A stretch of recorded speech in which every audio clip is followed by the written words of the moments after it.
은혜로운 찬양 감사드립니다. 안녕하세요. 반갑습니다. 같이 잠깐 기도드리겠습니다.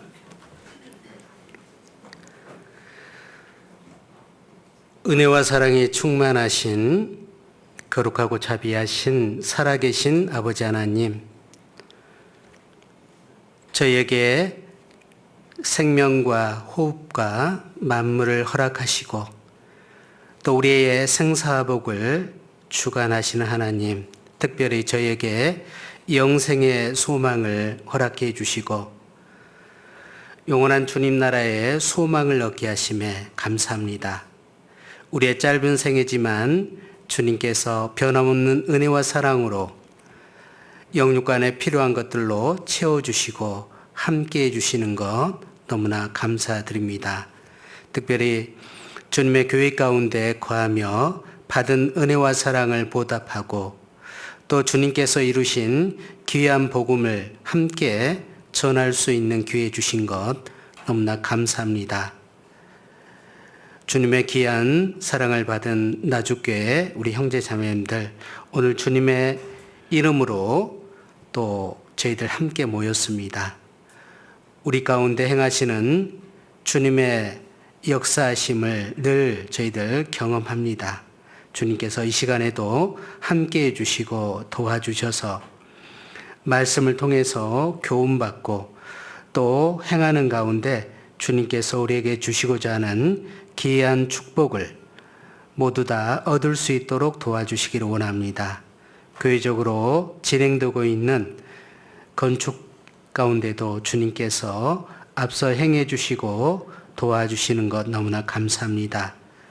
우리 형제 자매들의 수고와 땀과 또 헌신을 통해서 보이는 교회당이 지어지는 것처럼 우리의 신앙도 더 견고히 지어질 수 있도록 도와주시고 열매 맺는 신앙이 될 수 있도록 붙잡아 주시기를 간절히 원합니다. 혹 어려운 신앙생활 가운데 고난과 어려움과 또 시험 가운데 있는 분들, 또 건강 때문에 어려움을 겪는 분들 있다면 주님께서 도와주셔서 어려운 여건 가운데 주님 바라볼 수 있도록 인도해 주시고 새 힘을 얻어서 또 힘있게 신앙생활 할 수 있도록 자비를 베풀어 주시기를 원합니다. 회에서 복음을 전하는 선교사님과 또 가정 이후에 주님께서 변함없는 은혜로 함께해 주시기를 원합니다. 이 시간 온전히 주님께서 도와주시고 함께해 주시기를 간절히 의지하며 저희를 사랑하시는 주 예수님 이름으로 감사기도 드립니다. 아멘. 신약성경 찾겠습니다. 빌립보서 2장 12절 13절입니다.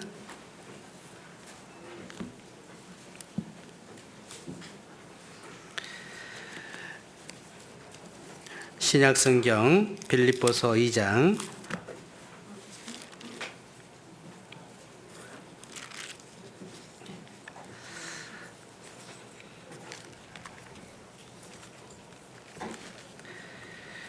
12절 13절을 제가 읽어 올리겠습니다.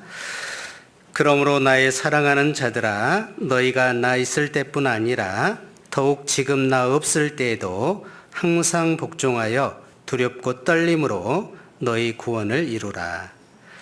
너희 안에서 행하시는 이는 하나님이시니 자기의 기쁘신 뜻을 위하여 너희로 소원을 두고 행하게 하시나니. 뵙게 돼서 너무나 반갑습니다. 오래전에 함께 교제했는데요. 가까이에 또 함께 신앙생활 할 수 있어서 너무 감사합니다. 봉사의 형제님들하고는 한번 또 몸을 부대끼고 우리 무한교회와 한군 축구한 기억도 납니다. 그래서 하여튼 복음을 위해서 예를 쓰고 있고 또 지금 현재 교회당을 건축하고 지금 다음 주에 또 바로 그곳에서 집회를 이제 갖게 됐다는 소식을 듣고요. 너무나 기쁘고 감사한 마음이 듭니다. 정말 우리 마음이 마치 어떤 일을 앞두고 너무나 기대되고 설레이는 그런 마음들이 있는 것처럼 우리가 이제 우리의 헌신과 수고를 바탕으로 아마 이제 건축된 그 교회당 안에 많은 알곡들로 채워줄 갈 거라고 생각이 됩니다. 하여튼 노고에 감사를 드립니다. 오늘 제가 빌립보서를 선택했는데요. 갈라디아서가 교리 서신이라면 에베소서는 교회 서신입니다. 그리고 빌립보서는 이제 교회의 구성원인 형제 자매들의 교제에 대해서 설명되어 있는 말씀이 빌립보서입니다. 그래서 이제 특별히 그 교제는 우리가 일반적으로 이제 성도와 성도 간의 어떤 신앙생활의 여러 가지 어려움들을 서로 간증하고 또 기도 부탁하고 이것을 이제 우리는 교제라고 생각하지만 빌립보서의 교제는 실제로 더 적극적으로 어떤 함께 의논하고 기도하는 것뿐만 아니라 함께 동역하고 참여하고, 그래서 교제라는 말에 빌립보서에는 참여라는 말, 그래서 함께 목적을 위해서 수고하고 참여하는 것을 교제라고 하고 있고요. 구체적으로 얘기한다면 선교에 협력하는 것, 전도에 협력하는 것, 물질로 함께하는 것이 정말 교제에 합당한 모습이고 열매라는 것을 알 수가 있습니다. 당연히 교제의 목적은 무엇일까요? 빌립보서 1장 5절입니다. 빌립보서 1장 5절.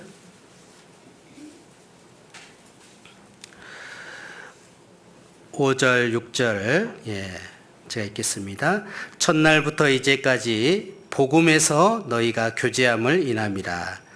너희 속에 착한 일을 시작하시니가 그리스도의 예수의 날까지 이루실 줄을 우리가 확신하노라. 그래서 첫날부터 이제까지 빌립보 지역은 참 아시아에서 복음을 전하고 이제 사도 바울이 아시아 위쪽을 복음 전하려고 했지만 성령이 이제 그 마게도냐 지역에 복음을 전할 것을 이제 부탁을 하셨습니다. 그리고 사도 바울이 사도행전에 보면 환상 중에 드로아에서 환상을 보는데 마게도냐로 들어와서 복음을 전해달라고 그런 환상을 받고 이게 마게도냐의 첫 성인 바로 빌립보 지역에 전도를 했고요. 그 지역에 준비된 특별히 루디아 같은 경우는 아주 굉장히 열정적인 분이었죠. 자기도 구원을 얻을 뿐만 아니라 그 즉시 자기 집을 개방하고 또 내어줘서 복음을 전할 수 있도록 하고 또 간수장도 역시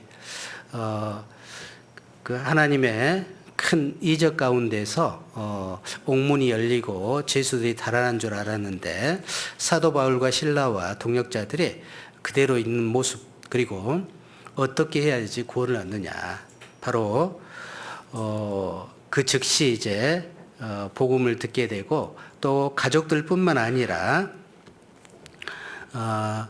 이제 자기뿐만 아니라 가족들에게도 바로 복음이 전해졌습니다. 그래서 빌립보 교회는 정말 칭찬받는 교회의 모습이라고 할 수 있고 정말 복음을 위해서 열정을 가진 교회였습니다. 그런데 이제 조금 부족한 것이 있다면 빌립보서 4장에 보면 유오디아와 순도계를 권하노니 같은 마음을 품으라, 이런 말씀이 기록이 되어 있고, 어떤 사람은 다툼으로 복음을 전하고 어떤 사람은 좋은 마음으로 복음을 전하는데, 그래서 어떤 시기와 또 어떤 경쟁심으로 복음을 전하는 사람도 있었습니다. 그런데 사도 바울은 이제 멀리 에베소서와 함께 빌립보서는 옥중서신입니다. 빌립보 교회에 전도를 하면서도 옥에 갇힌 적이 있었지만 3차 전도여행 후에 예루살렘에서 체포돼서 이제 가이사라에서 2년 그리고 로마에로 2년 동안 구류 상태에서 복음을 전할 수 있는 기회가 주어졌습니다. 그래서 이제 사도 바울은 가장 힘든, 어떻게 보면 어렵고 힘든 그 옥살이 가운데 서신을 보냈는데 기뻐하라는 말이 가장 많이 기록되어 있는 것이 빌립보서입니다. 한 14번 정도 기록이 되어 있는데요. 환경적인 문제가 아니라 주님 안에서 기뻐하고 또 주님 안에서 행할 때 우리는 그 힘을 얻는 것을 독려하고 있습니다. 그리고 특별히 빌립보서는 이제 정말 열정도 있고 복음을 위해서 헌신하는 많은 일꾼들이 있었죠. 특히 에바브로디도 같은 경우는 자기 목이라도 내어줬던, 그리고 죽기에 이르러도 사도 바울이 전하는 그 복음을 위해서 목숨을 아끼지 않았던, 물론 하나님이 에바브로디도를 다시 이제 회복시켜주는 놀라운 이적도 있었습니다. 그래서 사도 바울은 빌립보 교회에 조금 이제 당부하고 싶은 것은 협력을 좀 원했던 것입니다. 빌립보서 1장 27절입니다. 27절 오직 너희는 그리스도 복음에 합당하게 생활하라. 이는 내가 너희를 가보나 떠나 있으나 너희가 일심으로 서서 한 뜻으로 복음의 신앙을 위하여 협력하는 것과, 복음에 합당하게 생활하라 하면서 일심으로 한 뜻으로 협력, 같은 의미를 계속 말씀하고 있습니다. 그래서 복음을 위해서는 한 마음과 한 뜻이 될 뿐만 아니라 협력, 도울협자가 열십자에 힘력자 세 개잖아요. 성부와 성자와 성령께서, 성부께서 복음을, 구원을 계획하셨고, 성자 예수님은 구원을 완성하셨고, 성령 하나님은 구원을 또 우리에게 깨닫게 해줄 뿐만 아니라 성령의 역사로 말미암아 전파되게 해주십니다. 그런데 누구를 사용하셔요? 구원받은 그리스도인 각 사람을 사용하시는 것입니다. 그래서 복음에 협력을 하기를 원했던 것입니다. 그래서 빌립보 교회 형제 자매들에게 복음에 협력하기 위해서 갖춰야 될 소양들을 쭉 빌립보서 2장에 보면 마음을 같이 하고 같은 마음을 품고 마음을 합하여 한 마음을 품어 아무 일에든지 다툼이나 허용으로 하지 말고 오직 겸손한 마음으로 자기보다 남을 낮게 여기고 또 자기뿐만 아니라 주변 사람의 일을 돌아볼 것을 말씀하면서 우리 복음을 우리가 신앙생활의 모델이신 예수님을 이제 제시를 합니다. 예수님의 마음을 본받으라 이렇게 말씀하면서 예수님께서 우리를 위해서 죽기까지 복종하시고 그리고 이제 모든 이름 위에 뛰어난 이름을 가지신 분이라는 것을 소개하면서 그 끝에 이제 그러므로 나의 사랑하는 자들아 너희가 나 있을 때뿐 아니라 더욱 지금 나 없을 때에도 항상 복종하여 두렵고 떨림으로 너희 구원을 이루라 이렇게 말씀하고 있습니다. 그러니까 복음을 위해서 협력하기 위한 우리 신앙의 인격적인 성숙과 성장이 필요하다는 거죠. 그러기 위해서 사랑하는 자들아 너희가 나 있을 때뿐 아니라 사도 바울이 사역할 때뿐만 아니라 지금 사도 바울이 멀리 좀 옥중에 있지만 나 없을 때에도 항상 복종하여 두렵고 떨림으로 너희 구원을 이루라. 그래서 오늘 제목이 제가 구원을 이루라 이렇게 제목을 보내줬지만 실제로는 저는 복종하여라는 말을 강조하고 싶습니다. 그래서 항상 복종하여. 물론 항상 복종해야 될 대상이 있죠. 그래서 우리는 그리스도 복음에 또 그리스도 그 말씀에 또 성령에 또 교회와 질서에 그리고 우리 각 위치에서 우리가 국민의 한 사람으로서 또 어떤 가족의 한 사람으로서 가족 구성원의 위치에 따라서 또 각 직장의 위치에서 우리가 정말 잘 순종하는 것을 통해서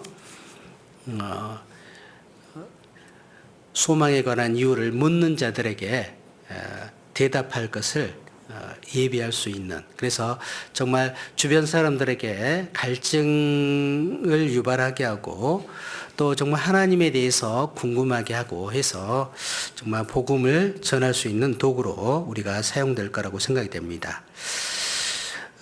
그래서 빌립보서 1장 2장 다시 제가 읽겠습니다. 2장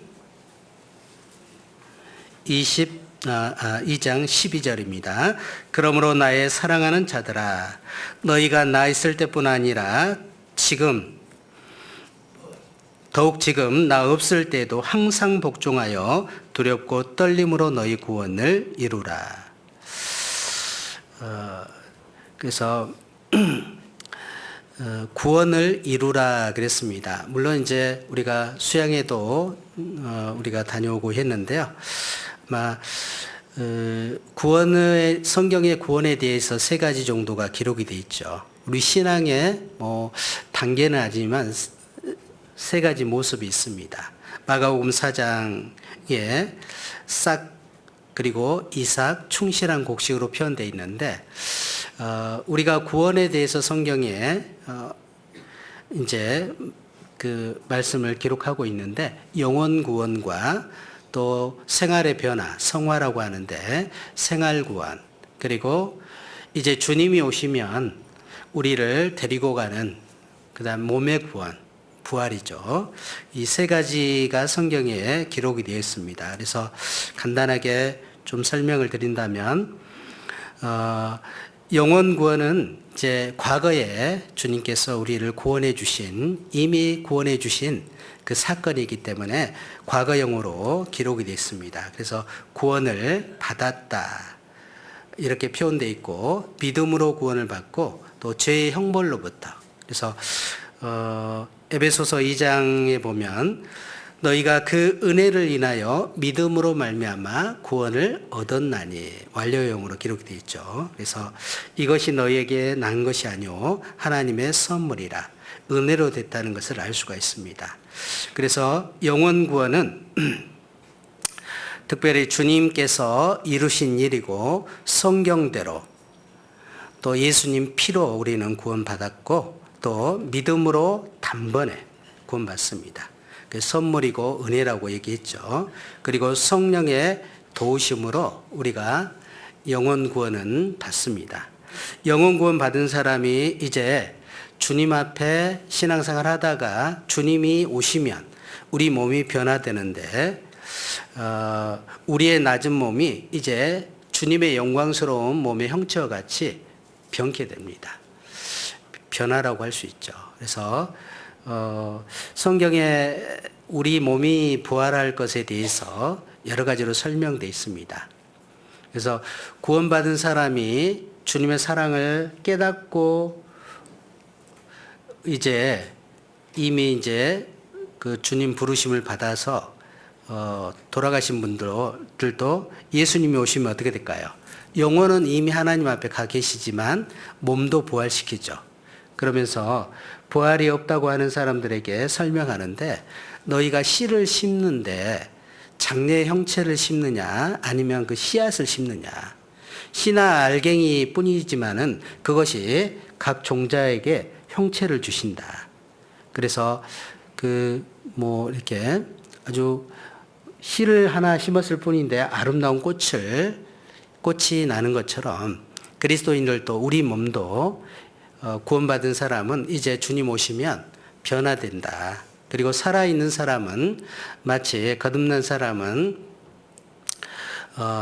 이 세상에 하나님이 만든 피조물에도 땅의 형상도 있고 물고기의 형상도 있고 또 하늘의 형상도 있는데, 하늘의 형상은 다 날개를 가졌죠. 날개 있는 새들은 하늘의 형상인데, 동일하게 곤충이든 새든 동일하게 날개 가진 것들은요, 어떻게 해요?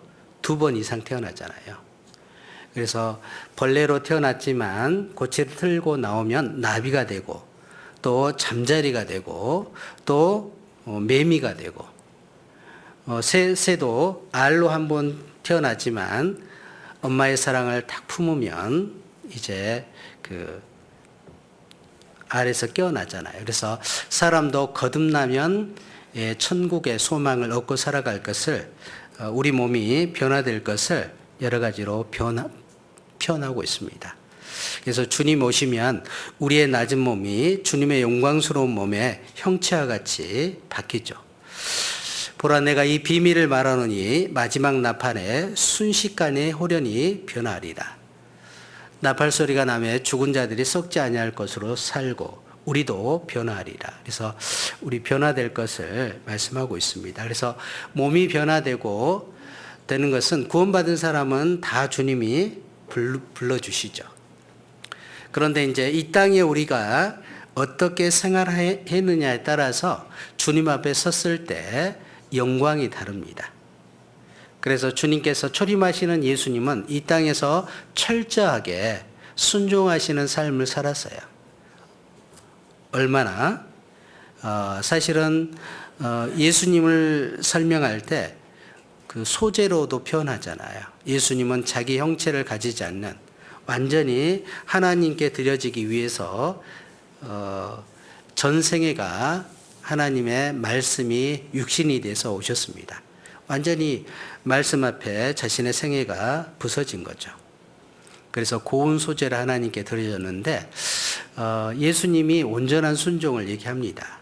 그처럼 또 빌립보서 2장에 죽기까지 복종하셨으니 곧 십자가에 죽으십니다. 그래서 십자가에 죽기까지 우리를 사랑하시고 또 주님의 일을, 복음을 완성하셨습니다. 그 예수님의 우리 모습을 우리는 본받아서 이 땅에 살아가는 삶이라고 할 수 있습니다. 그래서 우리의 신앙생활은 어떻게 보면 하나님의 말씀에 순종해서 살아가는 삶이라고 생각이 됩니다. 그래서 여기 빌립보서 2장, 그러므로 나의 사랑하는 자들아, 너희가 나 있을 때뿐 아니라 더욱 지금 나 없을 때도 항상 복종하여 두렵고 떨림으로 너희 구원을 이루라. 두렵고 떨림으로 너희 구원을 이루라. 두렵고 떨림을 그러니까 한마디로 한다면 경외라고 할 수 있죠. 경외. 그래서 경외한다는 것은 하나님을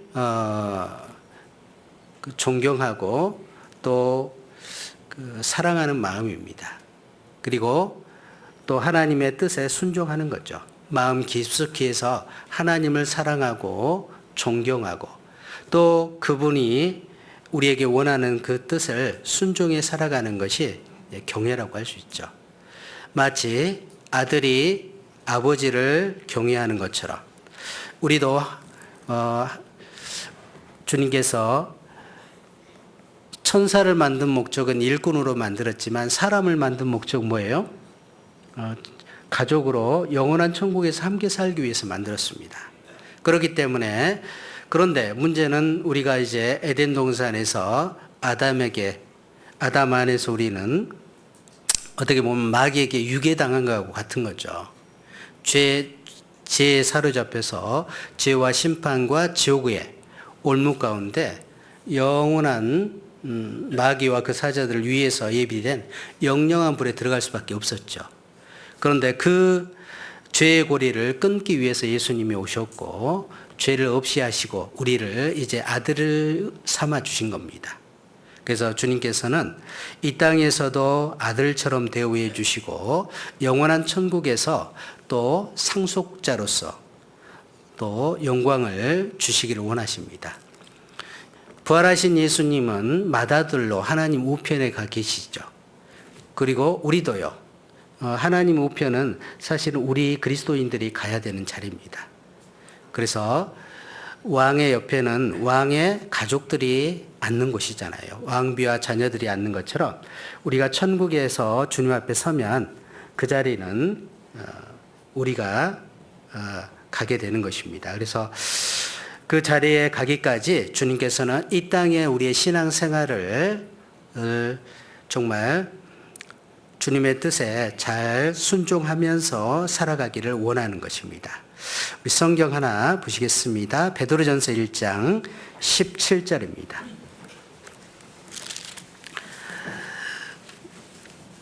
베드로전서 1장 17절.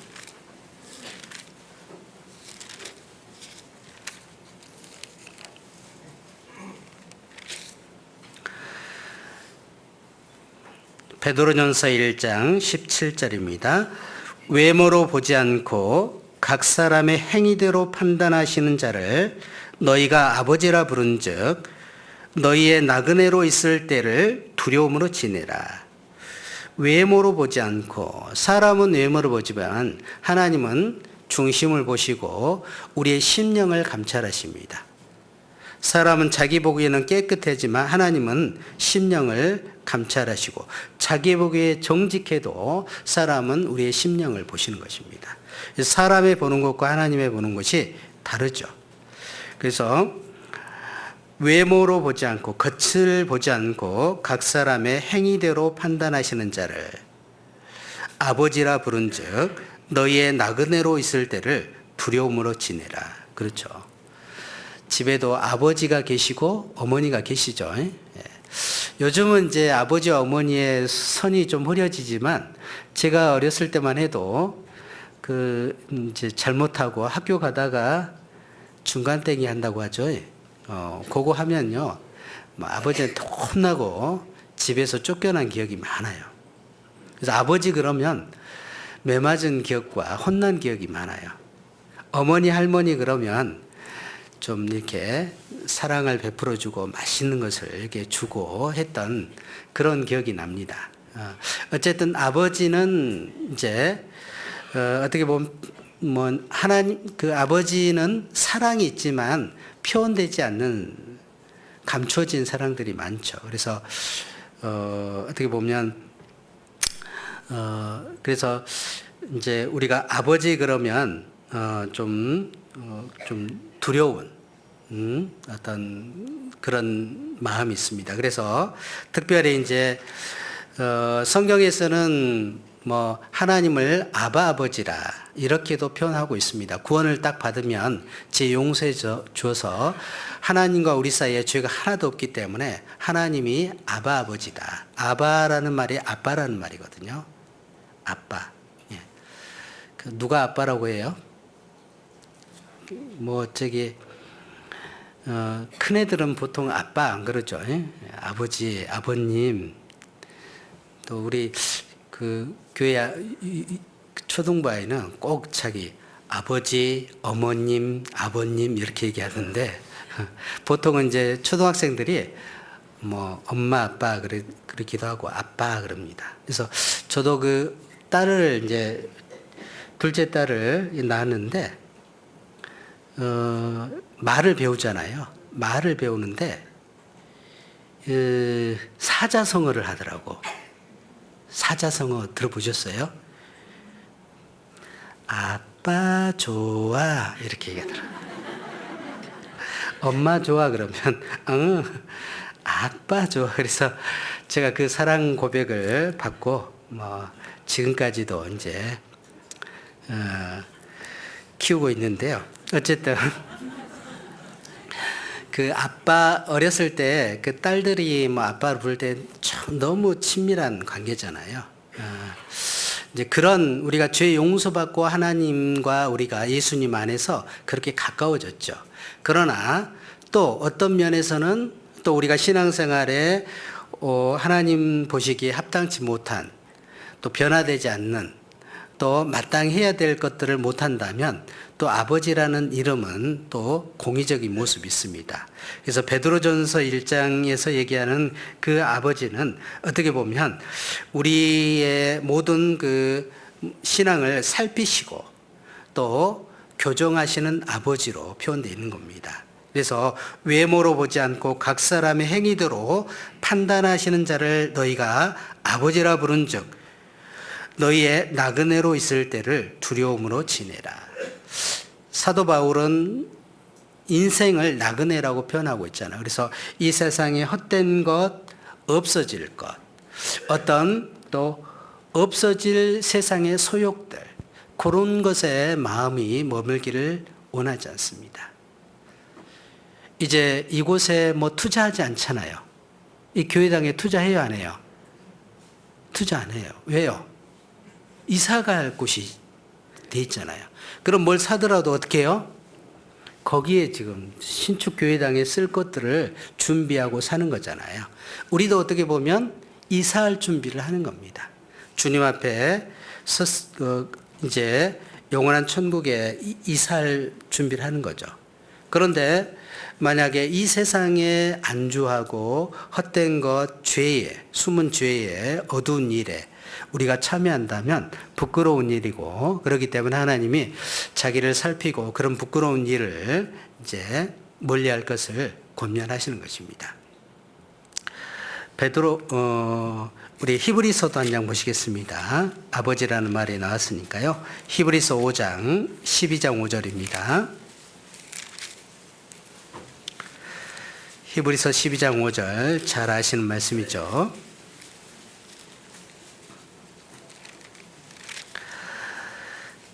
또 아들들에게 권하는 것 같이 너희에게 권면하신 말씀을 잊었도다. 내 아들아, 주의 징계하심을 경히 여기지 말며 그에게 꾸지람을 받을 때 낙심하지 말라. 주께서 그 사랑하시는 자를 징계하시고 그의 받으시는 아들마다 채찍질 하심이니라 하였으니 너희가 참음은 징계를 받기 위함이라. 하나님이 아들과 같이 너희를 대우하시나니 어찌 아비가 징계하지 않는 아들이 있으리요. 아버지는 아들이 이제 뭐 철이 없거나 뭔가 마땅히 해야 할 일을 못하면 지적을 하고 교정을 합니다. 때로는 고집을 피운다면 이제 매도 들죠. 회초리도 듭니다. 그래서 육체의 아버지도 우리를 징계하지만 모든 영의 아버지도 우리를 징계하죠.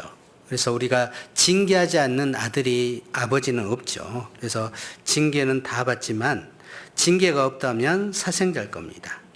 그런데 육체의 아버지도 잠시 자기 뜻대로 아들이 잘 되기를 원해서 징계하는 것처럼 하나님도 우리의 유익을 위해서 주님 앞에 섰을 때 의의 평강한 열매를 맺게 하기 위해서 우리를 징계하시는 것입니다.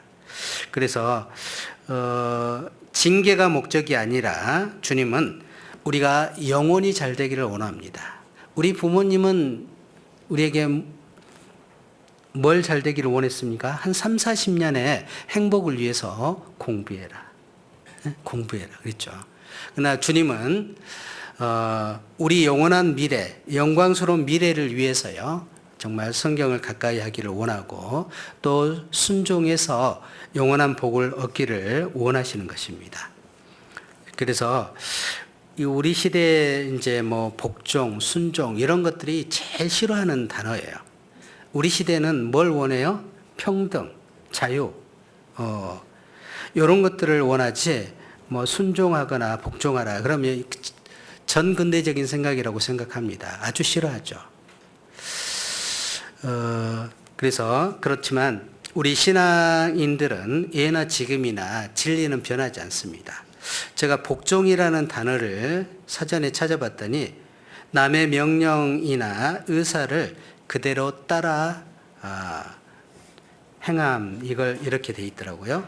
성경에서 복종은 말을 듣다, 순종하다 이런 뜻을 가지고 있습니다.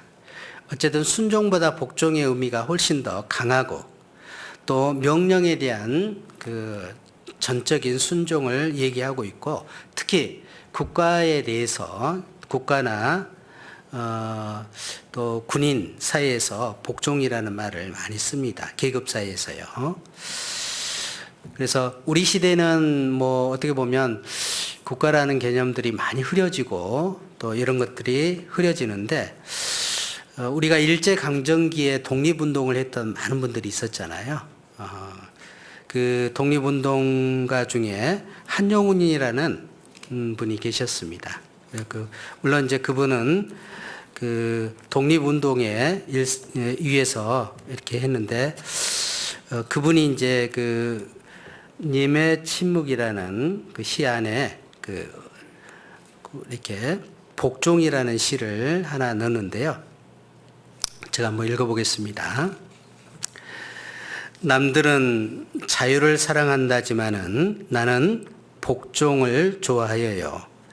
자유를 모르는 것은 아니지만 당신에게 복종하고 싶어요. 복종하고 싶은데 복종하는 것은 아름다운 자유보다 달콤합니다. 그것이 나의 행복입니다.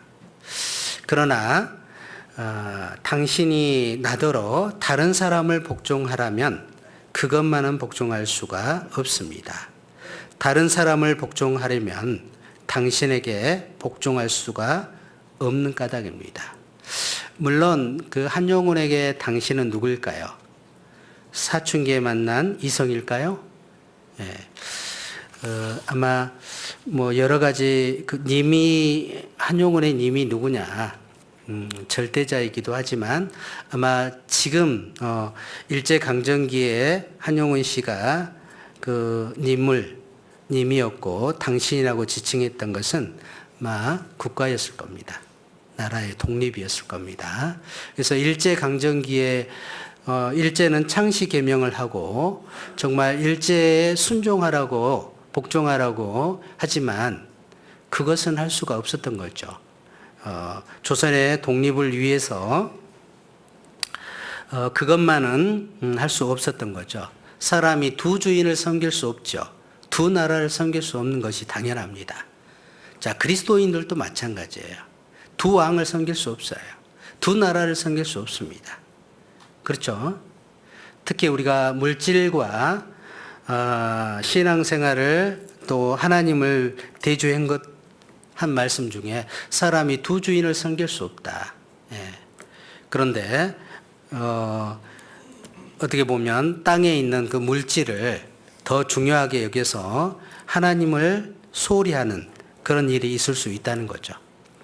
어쨌든 저는 이제 이분의 어떤 특별히 이분에 대한 좋은 감정 이런 것이 아니라 그냥 단순히 복종이라는 시를 다른 곳에는 없더라고요. 그래서 한번 했는데 어떻게 보면 그 옛날 분들은 참 그런 것에 대한 그 국가 의식이라든지 이런 것들이 투철했던 것 같아요. 정말 그리스도인이 가져야 될 그런 마음, 마치 우리 그 정몽 그 단심과 정몽주 그처럼 우리 그리스도인들이 세상의 유혹과 마귀의 유혹과 죄의 유혹으로부터 정말 뿌리치고 오로지 신앙생활을 위해서 살아가는 그런 모습이 있어야 되지 않을까 싶습니다. 어쨌든 하나님의 뜻에 복종하는 것이 필요한데 복종치 않는 존재가 있죠. 바로 마귀가 그렇습니다. 마귀는 원래 천사의 위치였고 하나님을 섬기는 위치였는데 그는 하나님과 비기려고 했고 결국은 하나님께 도전해서 쫓겨났습니다. 그리고 사람들을 유혹해서 선악과를 먹게 할 뿐만 아니라 또 많은 사람들이 또 마귀의 영향력 아래 죄의 종노릇하게 만드는 것입니다. 그래서 에베소서 2장 2절에 보면 불순종의 아들들 가운데 역사하는 영, 마귀의 영이 지금도 존재하고 있고 또 구원받지 않는 사람 속에 역사합니다. 디도서 1장 16절에는 가증한 자여 복종치 아니하는 자여 모든 선한 일을 버리는 자니라. 그러니까 복음을 전했는데 불순종하고 받아들이지 않는 많은 사람들이 있습니다. 그리고 이 세상의 많은 문화들은 어떻게 보면 공중 권세 잡은 자 마귀가 지배하고 다스리죠. 그래서 지금도 불순종의 가장 어떻게 괴수라고 할 수 있죠. 사단 마귀가 불순종을 하고 있고, 그리고 모든 우상 숭배하는 곳에도 결국은 사단 마귀가 그 우상 숭배를 받고 있습니다. 그래서 이스라엘 백성들이 과거에 우상을 숭배하고 하나님을 섬기지 않을 때 우상에게 복종하여 심히 가증한 악을 행했다, 이렇게도 표현하고 있습니다. 그래서 어쨌든 복음을 전해 예수님 시대에도 예수님의 말씀에 복음에 복종치 않는 많은 사람들이 있었습니다. 그래서 복종치 아니하고 헛된 말을 하며 이런 말씀들이 있는데, 디도서 한 장 보시겠습니다. 디도서 1장 10절입니다. 디도서 1장 10절, 디모데후서 다음에 디도서입니다.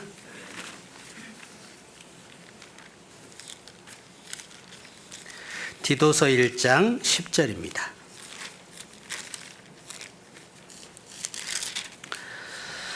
같이 읽겠습니다. 복종치 아니하고 헛된 말을 하며 속이는 자가 많은 중 특별히 할례당 가운데 심하니. 하나님의 교훈, 복음을 얘기하는데 이 복음을 복종치 않는 거예요. 그래서 막 헛된 말을 하는 거예요. 의미 없는 얘기. 그 복음만 피해서 모든 것들을 하는 것이 결국 헛된 말에 불과합니다. 그리고 특별히 할례당 가운데 유대인 중에 그런 사람이 많다는 거죠. 그래서 유대인들은 하나님의 복음에 복종치 않았습니다. 데살로니가 전서 2장 15절, 데살로니가 전서 2장 15절, 제 가료 성경은 329쪽입니다. 2장 15절, 유대인들은 주 예수와 선지자들을 죽이고 우리를 쫓아내고 하나님을 기쁘게 아니하고 모든 사람에게 대적이 되어 우리가 이방인에게 말하여 구원 얻게 함을 저희가 금하여 자기의 죄를 항상 채움에 노하심이 끝까지 저희에게 임하였느니라. 유대인들은 복음에만 복종치 않을 뿐만 아니라 또 이방인들에게 그 복음을 전하는 것도 싫어하는 거예요. 오늘날에도요, 복음을 깨닫지 않는 종교인들은 복음을 전하잖아요. 그러면 우리가 못 전하니까 복음이라도 좀 전해달라, 이렇게 하면 좋을 텐데 되게 싫어합니다. 그러니까 우리가 복음을 어떻게 반응하냐에 따라서 그 사람 안에 있는 영이 하나님께 속했느냐 마귀에게 속했느냐 알 수가 있는 거예요. 복음을 받아들인 사람이 있고 복음에 감사하는 사람이 있고 복음을 전하는 사람이 있고 또 복음을 위해서 헌신하는 사람이 있는 겁니다. 반대로 복음을 대적하는 사람이 있고 복음을 핍박하는 사람이 있고 복음에 방관자가 있는 거예요. 복음을 전해보면 그 사람 안에 무엇이 있는지를 알 수가 있는 겁니다. 유대인들은 이 복음에 복종치 않았습니다. 가장 큰 실수를 한 거죠. 복음에 복종치 않는다면 어떻게 될까요? 데살로니가 후서 1장입니다.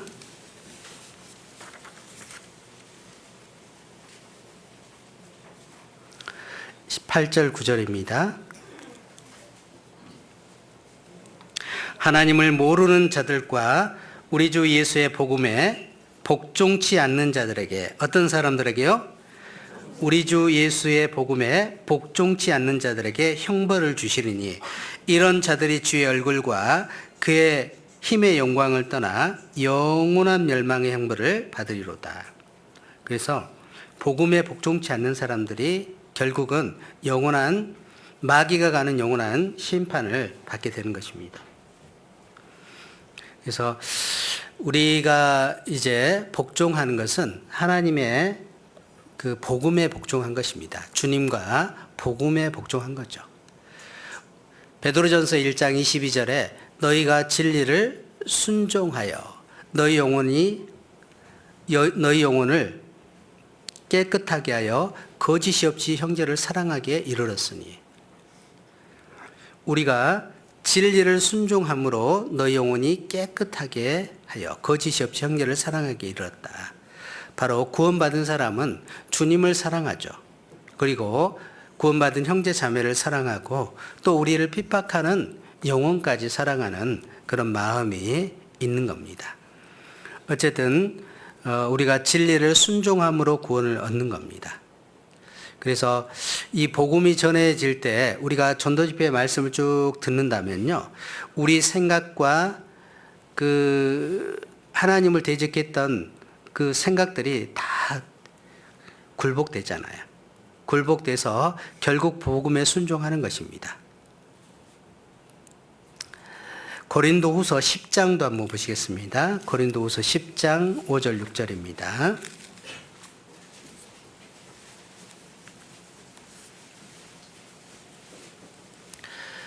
고린도후서 10장 5절 6절.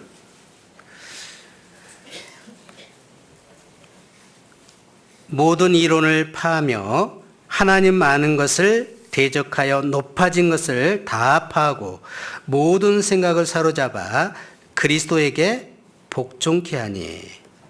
6절. 너희의 복종이 온전케 될 때에 복종치 않는 것을 벌하려고 예비하는 중에 있노라. 결국 복음에 복종한 사람은 어떻게 돼요?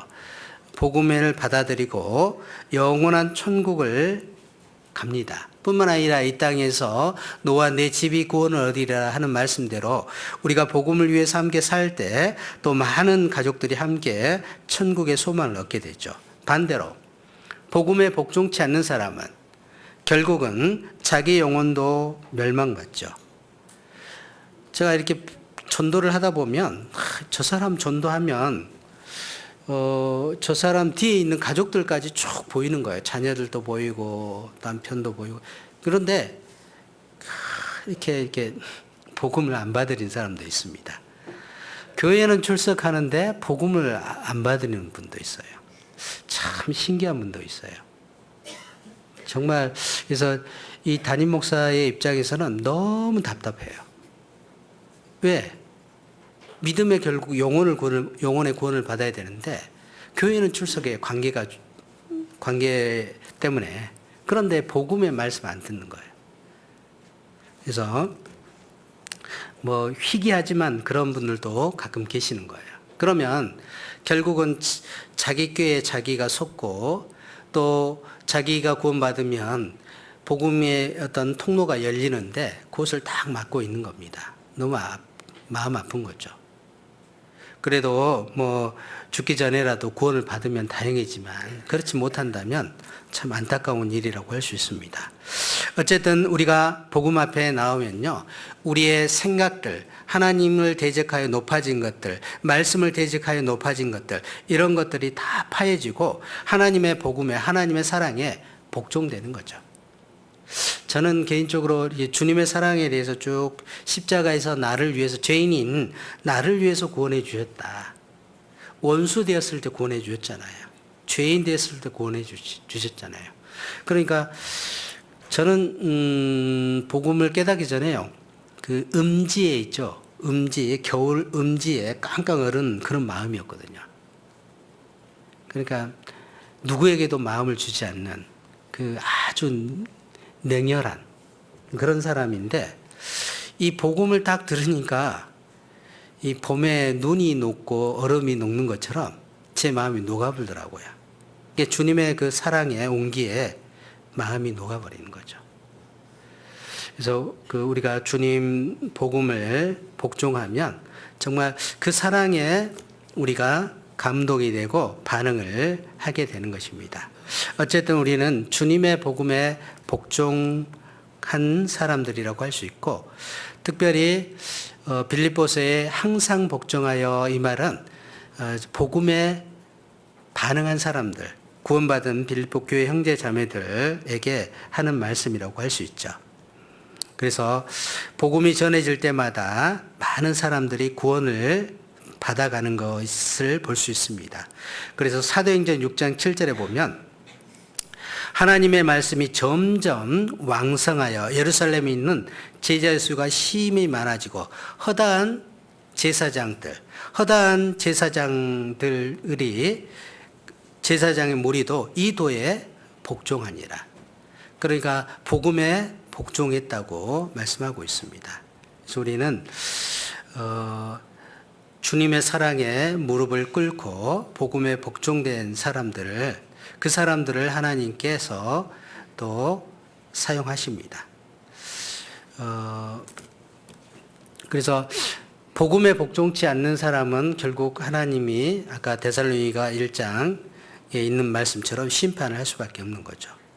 그래서 만물을 그 발 아래 복종케 하셨으니 만물이 저에게 복종하였은즉 복종치 않는 것은 하나도 없으니, 지금 우리가 만물이 아직 저에게 복종치 않는 것을 보고 있죠. 하나님이 복종치 않는 것들이 있는데 결국 나중에는 그것에 대한 심판이 있는 겁니다.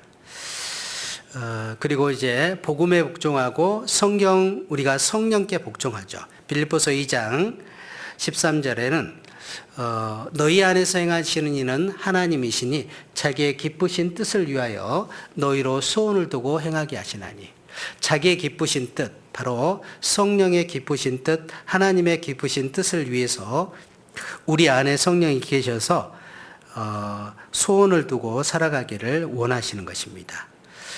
구원받을 때, 우리는 믿을 때, 믿고 하나님의 말씀을 듣고 믿을 때 성령이 오시고 우리 안에 인쳐주시고, 또 우리가 기업의 보증으로, 구원의 보증으로 성령이 와 계시고, 성령은 우리를 주님 오실 그날까지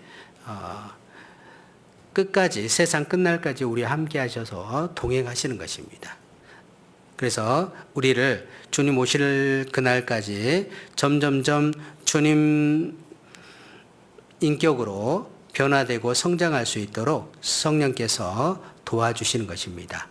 그래서 성령은 근심하시기도 하고 탄식하시기도 하고, 또 성령은 희귀하기까지 하시죠. 성령은 인격입니다. 그래서 우리 안에 계셔서 우리를 근심하시고 탄식하시고 또 시기하시고, 왜 우리가 다른 것을 한다면, 반대로 우리가 하나님의 뜻대로 살아간다면 성령이 말할 수 없는 또 우리 속에 있는 성령이 자기의 기쁘신 뜻대로 우리를 인도해 가시고, 주님도 기뻐하시지만 우리도 기쁨 가운데 신앙생활을 할 수 있는 것입니다. 그래서 우리가 두 번째는 성령께 우리가 순종하는 거죠.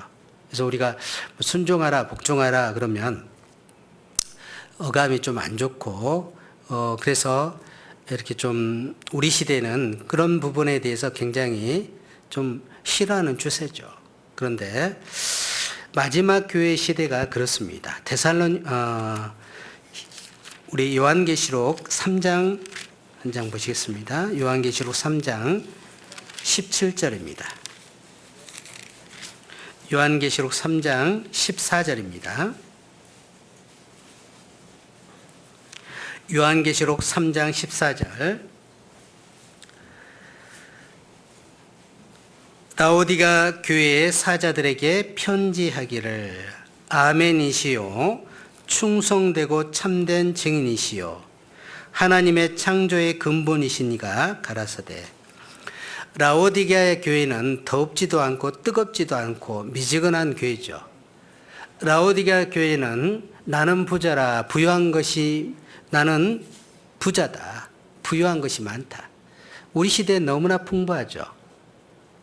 뭐 요즘 그 바자회 하면 옷이 얼마나 많이 나와요. 옷을 집에 안 놔도 교회당에 갖다 놓는데 엄청나게 쌓여 있어요. 안 입는 옷들이 너무 많아요. 안 입는 물건들이 너무 많습니다.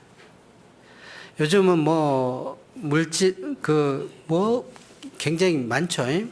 싼 가격에 많은 물건들이 있어요. 그러니까 뭐 조금만 하면 뭐든지 풍부합니다. 그런데 우리 시대 하나님 편에서 본다면 궁핍 시대, 어떤 신앙의 그 눈먼 시대고 또 눈먼 것과 가난한 것 이런 것을 알지 못하느냐 그랬습니다. 그래서 라오디가 교회의 사자에게 편지하기를 주님이 라오디게아 교회의 사람들에게 뭐라고 말씀하냐면 아멘이시요. 주님은 아멘이 되셨잖아요. 예 하셨잖아요. 사도 바울과 신라도 예 되었잖아요. 그래서 우리 신앙도 예가 됐을 때요. 신앙생활이 잘 되는 것입니다. 아멘이시요. 충성되다는 것은 하나님 말씀을 일관되게 이루어가는 것을 충성이라고 합니다. 참된 증인이시오. 진리가 아닌 참된 것을 우리가 고수하고 증거하는 것입니다. 하나님의 창조의 근본이시니. 우리 시대는 뭐 위치가 없잖아요. 우리는 창조주가 계시고 우리는 피조물입니다. 창조의 근본이신 분을 인정하고 위치를 인정하는 것이 필요한데, 그래서 우리 시대에 부족한 것들이 그렇다고 생각이 돼요.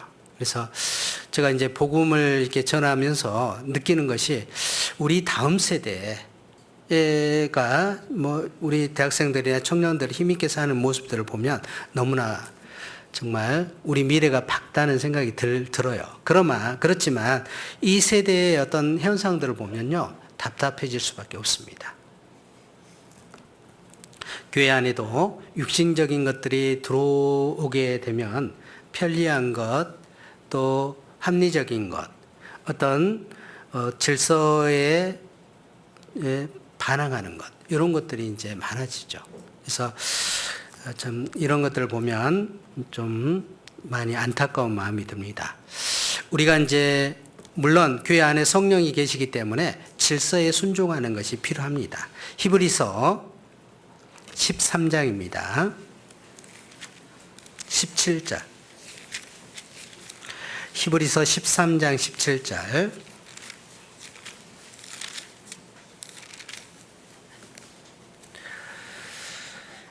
너희를 인도하는 자들에게 순종하고 복종하라. 저희는 너희 영혼을 위하여 경성하기를 자기가 회개할 자인 것 같이 하느니라. 저희로 하여금 즐거움으로 이것을 하게 하고 근심으로 하게 말라. 그렇지 않으면 너희에게 유익이 없느니라.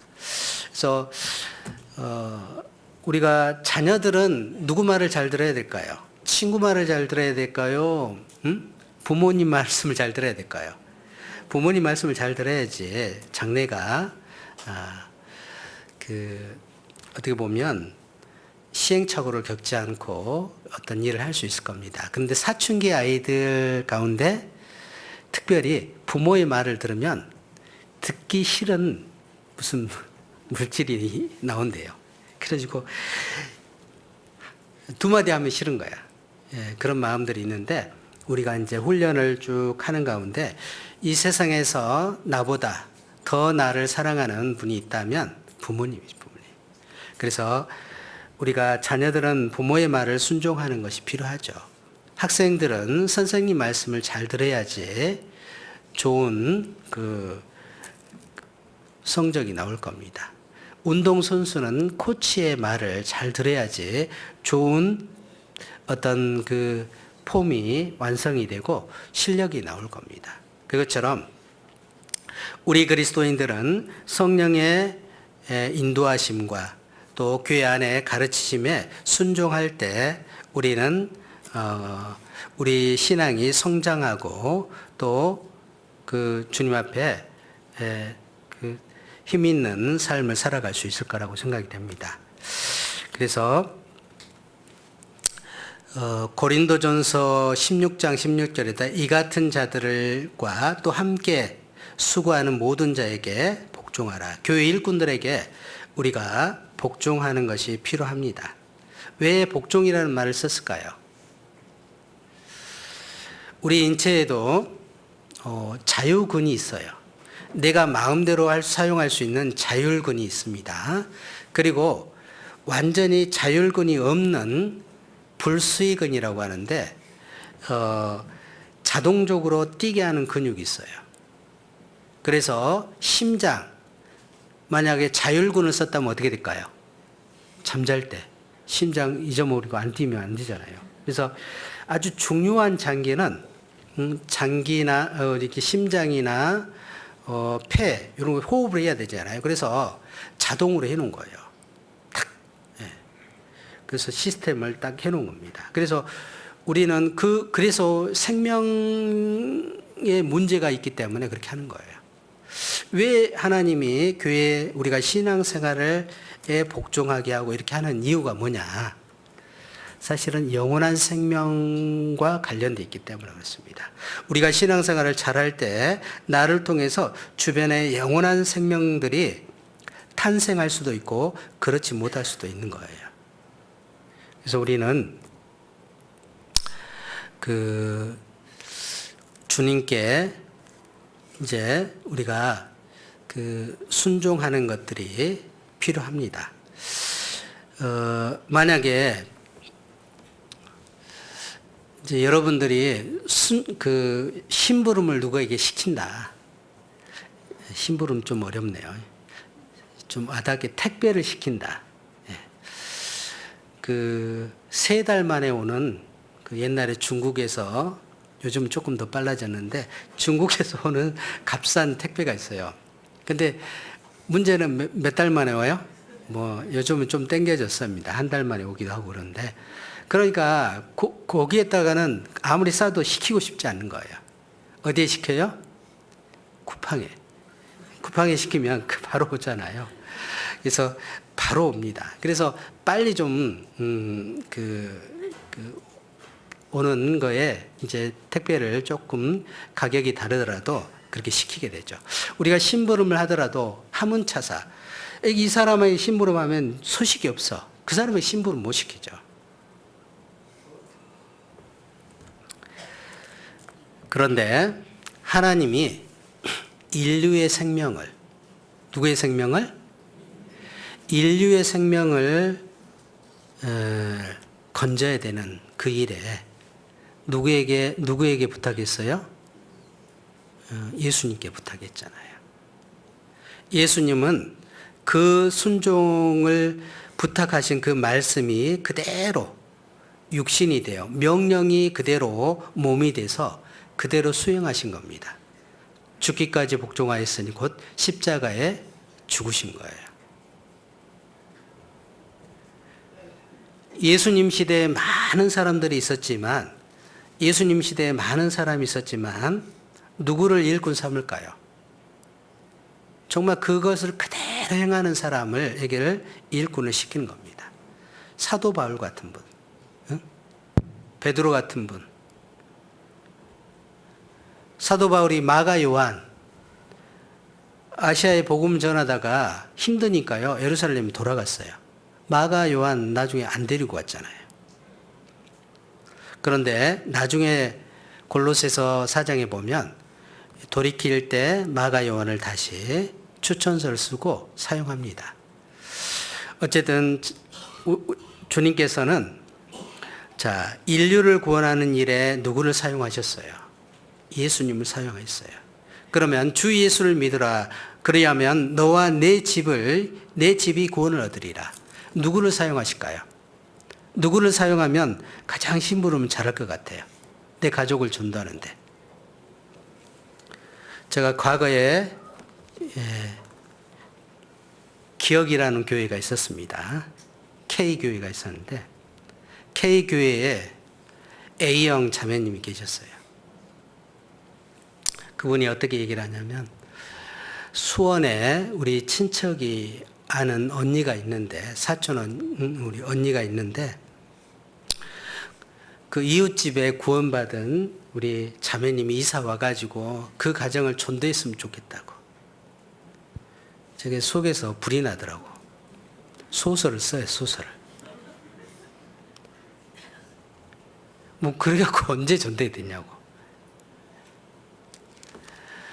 그러니까, 물론, 이제 두려움 때문에 그렇겠죠.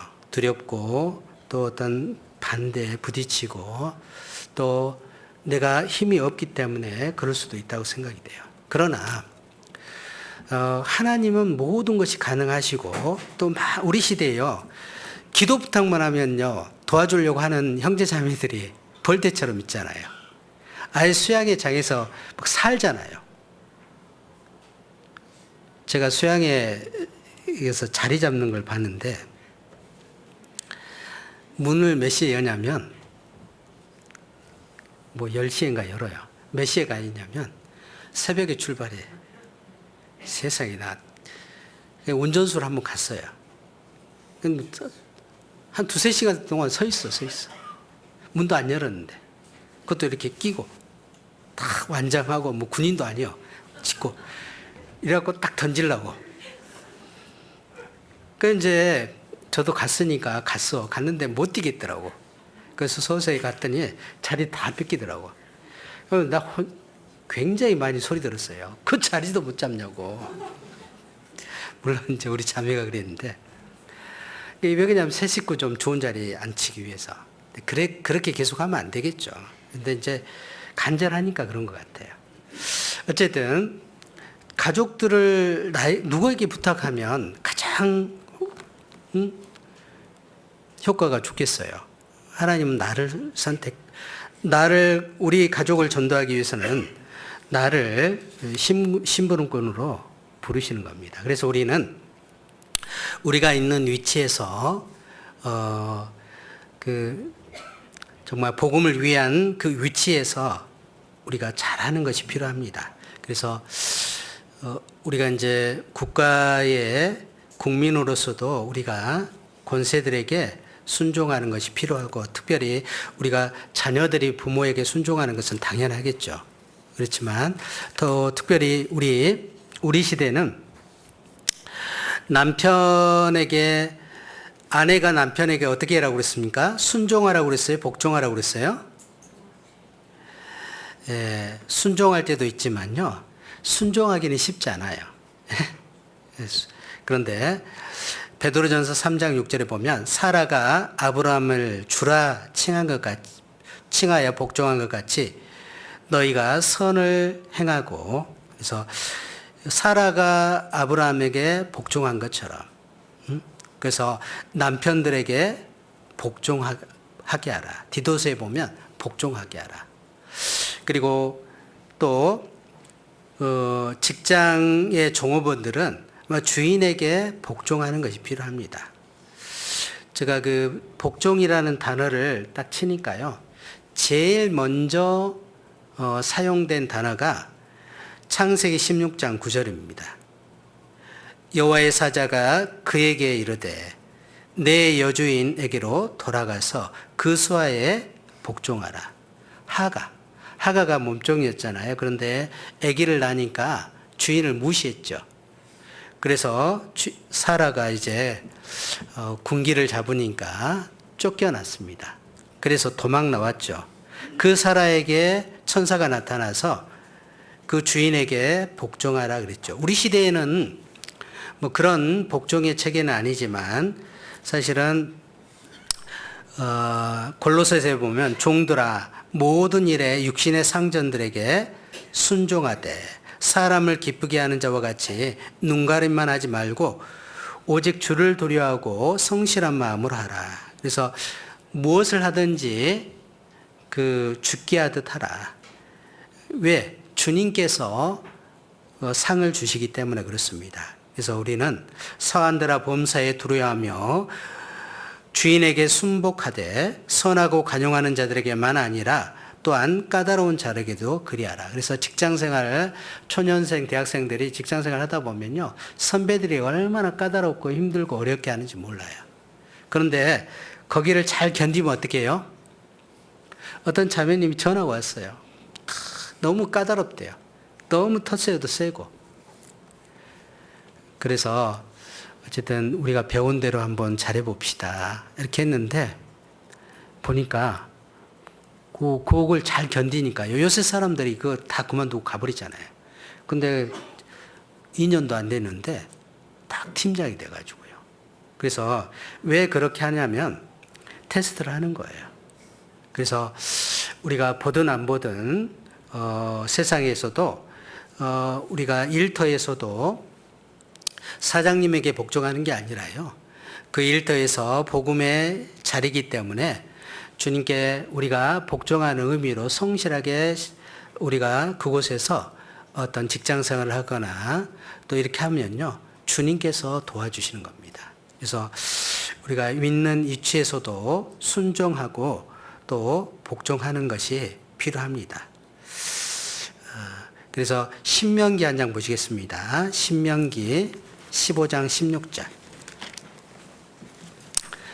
신명기 15장 16절입니다.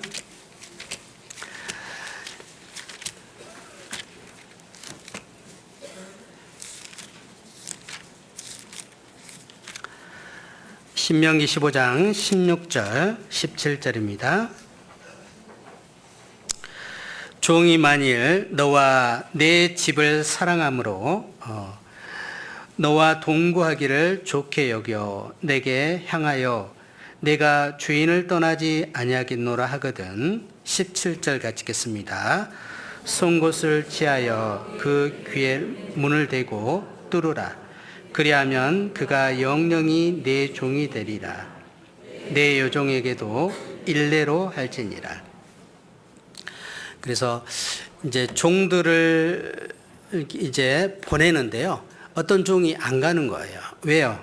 주인을 사랑하고 또 주인 집에 와서 장가 들고 처자식이 생겨가지고 그 처자식을 사랑하고, 그래서 나는 이 집에 뼈를 묻겠습니다. 이러면요, 거기에 이제 그 문에다가 대고 못을 박는 거예요. 우리 자매님들은 기거리 하는 이유는 남편에게 내가 주인이다. 나는 남편 말만 듣는다. 이런 뜻이고, 또 그리스도인에게는 뭘까요? 우리는 주님 말씀만 듣는다. 그래서 복음을 위해서 또 주님의 말씀만 순종한다. 그런 의미가 될 수 있습니다. 그래서 어쨌든 우리 신앙생활은 정말 우리 육체가 자기 어떤 소욕이들이 굉장히 강하죠. 그래서 우리 육체를 순종하게 하고 우리 육체의 자유를 조금 방종케 하는 그 육체의 욕심을 우리가 말씀으로 다스리는 것이 필요해요. 그래서 우리가 신앙생활에 여러 가지가 있겠지만 저는 신앙생활에 가장 중요한 것이 있다면 항상 복종하여, 그래서 말씀에 또 성령께 또 교회 질서에 우리가 복종했을 때 주님께서 그 사람을 사용하시고 함께 하시는 것입니다. 오늘 날씨가 상당히 덥습니다. 그래서 집중도가 너무 좋습니다. 그래서 죄송합니다. 어쨌든 잘 경청해 주셔서 감사해서요. 제가 여기까지 말씀드리겠습니다. 빌립보서 한 장 읽고 마치겠습니다. 2장 13절 14절 마치겠습니다. 빌립보서 2장 12절만 같이 읽고 마치겠습니다. 그러므로 나의 사랑하는 자들아, 너희가 나 있을 때뿐 아니라 더욱 지금 나 없을 때에도 항상 복종하여 두렵고 떨림으로 너희 구원을 이루라. 같이 기도하시겠습니다. 우리를 사랑하시는 거룩하고 자비하신 살아계신 아버지 하나님, 저희들을 구원해 주신 놀라운 은혜와 사랑에 감사드리며 저희들 교회 가운데 거할 수 있도록 도와주신 것 감사합니다. 점점점 저희가 말씀 안에서, 교회 안에서 저희가 주님께서 우리에게 허락하신 귀한 말씀을 순종하고 또 따름으로써 주님께서 우리에게 주시고자 하는 귀한 축복을 얻는 우리의 삶과 우리의 가정과 교회가 될 수 있도록 도와주시기를 원합니다. 교회당 건축을 계속해서 진행되고 있습니다. 허가되는 모든 일들 주님께서 도와주시고 앞서 행해 주시며 잘 마무리되어 그곳이 많은 알곡들이 채워지는 귀한 천국의 창고가 될 수 있도록 사용해 주시기를 원합니다. 특히 3사구역 전도집회 주님께서 내일부터 진행되고 있습니다. 함께해 주셔서 역사해 주시고 도와주시며 말씀을 증가하시는 변 목사님 위에 크신 능력으로 함께해 주시고 도와주시기를 원합니다. 더 많은 영혼들이 주님 앞에 돌아오는 놀라운 역사가 계속해서 이루어질 수 있도록 도와주시옵소서. 저희를 사랑하시는 주 예수님 이름으로 감사기도 드립니다. 아멘.